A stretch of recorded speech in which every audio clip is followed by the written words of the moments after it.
Let me introduce myself. Hey, Jason here. If you've been following the channel, you've been seeing me go through Joe Bird. But most importantly, you've been seeing me talk about success, what it is, and how to get it in the three areas of life that I focus on: happiness, health, and wealth. And now, I really, it just dawned on me today, like, yo, you're in South Africa, you're in a whole nother continent. And also, people are just seeing this big black dude hop up on social media out of nowhere, isn't into the algorithm. And let me just introduce myself, because I'm seeing from different comments and different things that I'm seeing across TikTok, Instagram, and YouTube. It reminded me, like, yo, I never introduced who is Jason. And so in this video, I'm just gonna really take you down a little bit of who I am and how did I become the person that's in front of you today. So I didn't just drop out of the sky. I didn't just drop on the continent out of nowhere. I actually started my life in Dallas, Texas. I'm from Dallas, Texas. That's where I was born and raised until I was 18 years old, and I left for the military. Now, what most people don't know is, and I get from here in not in the U.S., here in South Africa and other African countries, you all get an image that is marketed about the United States. You get this American dream that everybody's living across there. You don't actually get the truth. And you don't get to actually talk to most people like me who are from America. So the area where I'm from, I came from, I don't want to say poverty, but I came from very, very bad neighborhoods.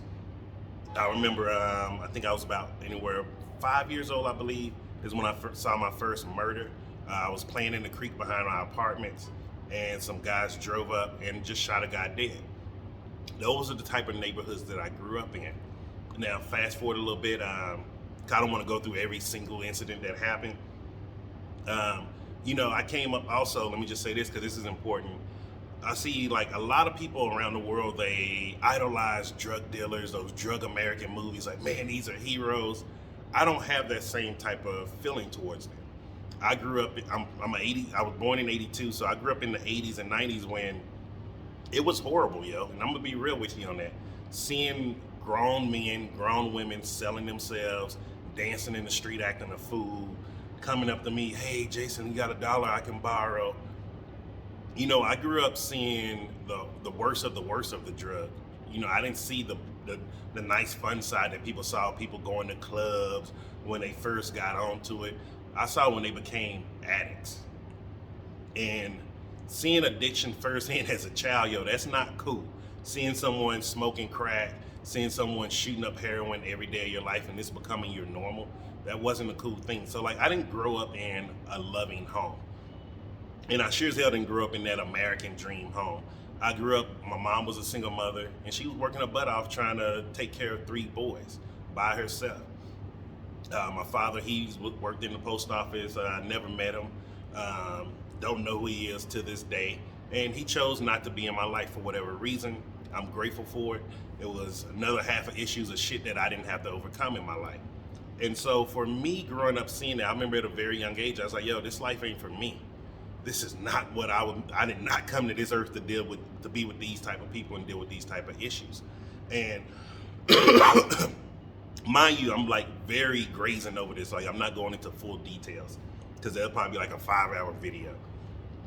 And so from there, I decided in the high school that, yo, I'm gonna go to the military. Like, that's my only option. Like, going to college was a waste of time. Like, there was no point in going into debt to learn how to get a good job. I just felt that was stupid. So went into the military, and then I went to war. I was in the Iraq war. After that, came back, and I was messed up, yo. Physically, mentally, spiritually, I was broken. I'm gonna just be real with you. I was afraid of the world. I had nothing but hatred in my heart, and I was a very violent and angry person at that time. And then I ended up meeting Cece, and for whatever reason, she saw something in me that I couldn't even see in myself at the time, and she loved me. And so from that, she taught me how to be a loving person. And I remember she once asked me, like, yo, why don't you just let me love you, man? Like, why are you so defensive? And I explained to her, I'm like, I'm waiting for you to put the knife in my back. I'd rather you just stab me in my heart now, and then let me see if I want to deal with it. And she was like, I just want to love you. And from there, it taught me how to start bringing my guard down. But most importantly, because she was a clinical social worker and she was doing all of this studying, she is the one who actually helped me get through all of my mental issues, all of my mental health. This is what I like, and when people like, man, did you ever study this stuff? It's like, she was my teacher.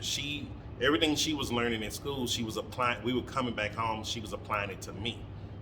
And so this is how I actually got better. Like, it wasn't the VA hospital. It wasn't because the U.S. has this great medical system. None of that shit helped me. I'm gonna be real with you. Like, so as we were getting my mental health in order and I was getting better and more clear, then I started smoking weed and started getting a whole lot better.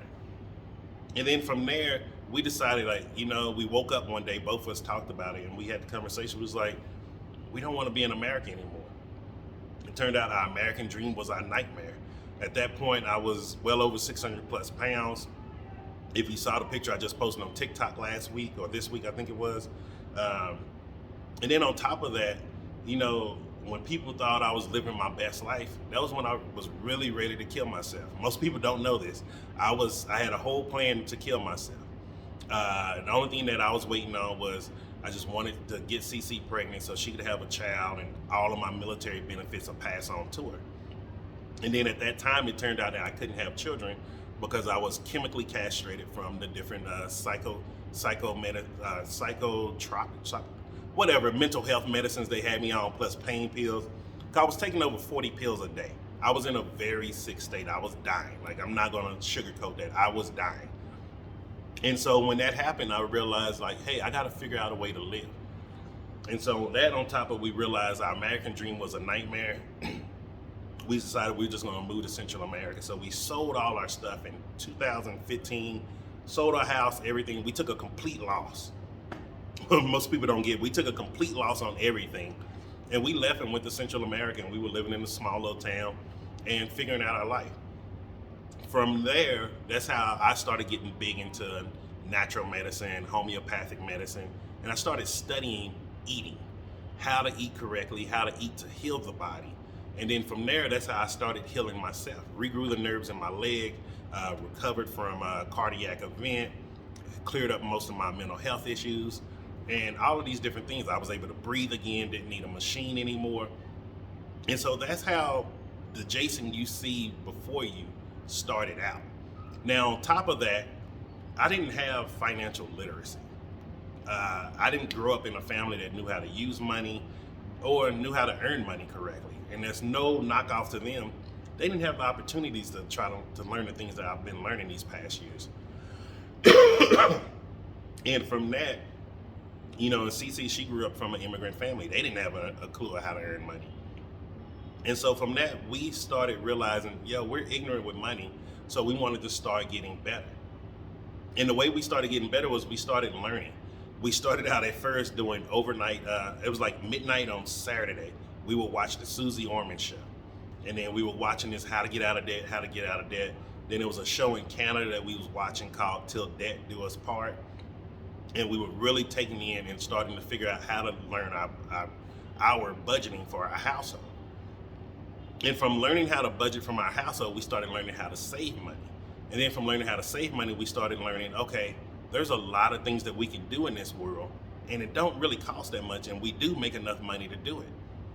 And so that's why, like, when people look at me now, like, people think like, oh, he's living this lavish life. What you don't see is there's 1,000 things that I do not do that the average person does on a daily basis that is making them just throw money into the trash without knowing it. And so that's something that I'm really focused on a daily basis. Like, I always reanalyze, okay, where am I putting money here? Where am I putting it here? Am I making sure to reinvest money into my businesses? Am I reinvesting money to start making me money somewhere else? Even if it's some change, a couple of dollars, what is a way for me to make my money go make babies? And that's the way I think now, and I'm getting better and thinking on a bigger level of it. And so from that, we became world travelers. Then we moved to Colombia, Medellin, Colombia. Beautiful place, really beautiful country. Like, even though it's probably not the safest place in the world, it's a very beautiful country with some really great people there. You can meet really loving people in Medellin. And I still have friends there to this day. And so from there, we were living there for the last 3 years. And then last year on January 23rd, my wife, Cece, I woke up to her, passed away in the bed next to me. And from that, you know what most people be like, oh, okay, but you look like you're living a great life. I'm living a great life now. Well, a better life now. I won't say great. It's not great yet. And the reason why I say I'm living a better life now is you didn't see the depression. You didn't see the hurt, the sorrow, the pain. You didn't see the anger that I was holding within, because every part of me wanted to be able to blame someone for her not being here by me so I could kill her. Like, really hear me out on that. Like, every part of me wanted to blame someone so I could kill them, just to bring me a little bit of happiness. I started switching back to that military mode of me. And from there, I had went to Ocean Shores, Washington State. Stayed out there with my brother, the Mycelium Maharishi. You see him on, you see me posting some of his stuff here. And he truly helped me. Like, I am forever in gratitude to my brother, because he doesn't even know how big of a role he played in for me to be the man that I am today. And he helped me so much. Not only did he help me, his kids helped me, and his beautiful wife, Leilani, helped me. They gave me the space to just be, which I couldn't get when I was in Texas. Everything was just a memory of the first places I went out with CC, the first place we did this, the first place we did a budget, the first time, everything was a first time that I was missing. And so from there, I realized, okay, man, I got to do something with my life. And I asked myself a question. I literally said, yo, God, you say you don't put anything on me that I can't handle. So where the fuck am I supposed to go now? And that's exactly how I talk to myself too. And from there, I got the answer: South Africa. Literally, South Africa popped in my head. It was the only voice I could hear. It said South Africa. And so I bought a one-way ticket to Joburg. And I came here, I think it was June 12th of last year. Yeah, June 12th of last year. I came here with a one-way ticket. And I didn't know what the hell I was going to do here. I didn't know if I was going to a safe area, danger area. I was living in Marshalltown and not too far from here. And something about the energy here, I knew it was where I was supposed to be. And then I started remembering old conversations with Cece before we even started traveling the world. And she was like, you know, what are you going to do the day come when I'm no longer here with you? And I told her I was going to go to Africa. I was like, when you decide to leave, I'm going to go to Africa, and I'm going to rebuild my life there. And when I remembered that, I was like, yo, this is crazy. Then I started meeting people here. And then I remembered another thing. Like, we went to a psychic right before we left the U.S. And the psychic looked at me and told me, she was like, hey, there's a young boy who's waiting on you. He is waiting on you. And so all these years, I thought there was this young boy, there's a child that's waiting on me. Like, I'm supposed to find him somewhere. And now I know I found the person who I was supposed to find. And the funny thing about it was, she never said that person was waiting on us. She knew Cece wasn't going to be there with me when I was to find that person. And from there, it like kind of, when you start connecting all the dots and you start seeing, okay, life is supposed to actually be going this way. And and from there, I really knew that Africa is my home. This is where I'm going to be in this continent, probably for the rest of this part of my life until I continue the next journey. And what I mean by that is, like, I'm not going back to the US, yo. And I know, like, a lot of people, take me back with you, this, that. One, I'm not looking for a relationship. I could care less about that. And two, I'm never going back to live in the United States. I have nothing there. I have no home there. Yeah, I have family there, but I would never stay with them. I have friends there, but they can come meet me here. And the reason why I'm telling you this is because so many times we look at the other side of the other side like, oh, the grass is greener. And I'm gonna be real with you. The grass ain't that green in the US, yo. The US is just like every other country. It has first world parts, it has second world parts, it has third world parts, and then it's just fucking dystopia. And I'm gonna tell you right now, you don't wanna be in that dystopia part of the US. I was born in it. It ain't pretty. It's not a beautiful thing at all, man. I'm grateful for it every day of my life because it helped equip me to travel the world and to be able to be safe no matter where I go in the world. However, it also taught me that there was so much things that I was missing in my life as a child. Love. I didn't know how to love until I became I'd say probably 32 is when I really started understanding how to love someone. Up to that point, I thought love meant I would kill for you. I'm laughing at it now because it sounds so silly, but I'm being honest with you. I'm telling you the truth, yo. And from that's how I started developing who Jason is. And so even if you've been watching my channel, these last 6-7 months here in South Africa, I've really been fine-tuning who am I, who do I want to be, how do I want to show up in this world. And from there I realized I want to be the person that helps bring positivity back to this continent, that helps bring positivity to these countries, that help encourage some of these kids on the street like, yo, you can do better. Encourage the people who got dreams and goals. You can do what you want to do if you start thinking correctly, if you start focusing on things the right way. This is why I spend so much of my time reading books. Like even today, I was in the Vegan Chef, and after I finished my eating, I usually drink some tea and read my book. And it was a nice looking young lady behind me, and I could tell she wanted me to come up and speak to her, but that's not my priority in life. I could care less about a relationship because there's so many people out here that I want to help in this world. I want to find those people that are hungry, that's out here, that's putting in the work, want to be successful. And I want to show them how to do it correctly, do it the right way, do it the certain way as the science of getting rich talks about. I also do the 20% activity that's going to get you to your goals instead of focusing on this 80% of junk that's going to keep you poor.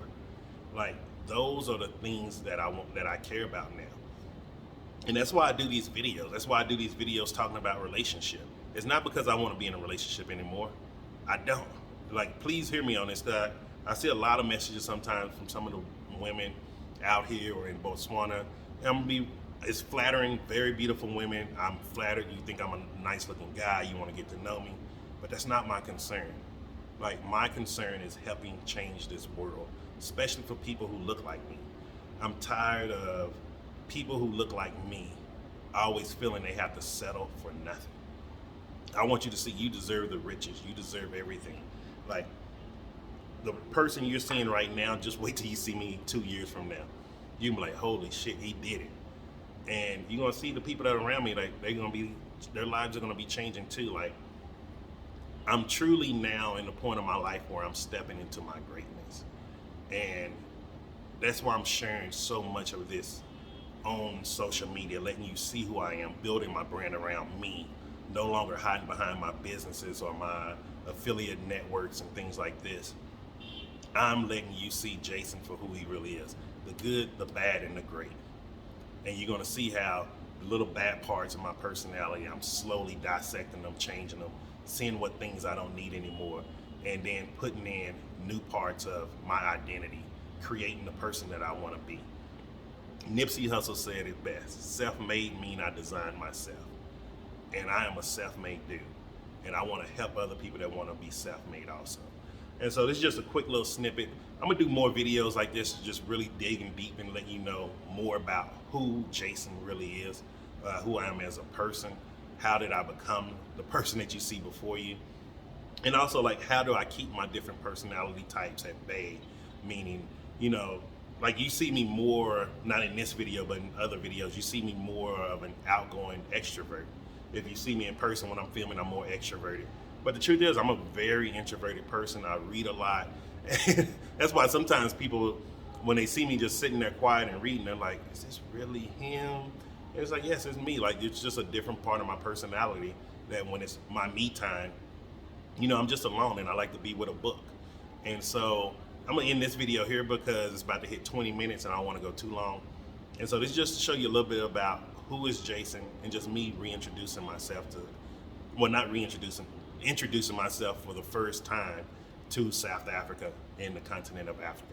And so hope you like this video. If you have any questions about me, just shoot them down below. I'll answer them. Hit the like button, subscribe to the YouTube channel if you haven't done so already so you can start seeing more notifications like this. Also, keep an eye out. I'm going to start doing more product reviews. I did find the one product that I reviewed, there's Instagram page. So I'm going to try that drink tomorrow, most likely, and I'll let you know what I think about them. And also share this video if you know someone who could value from this content. Have a great day, and I'll see you tomorrow.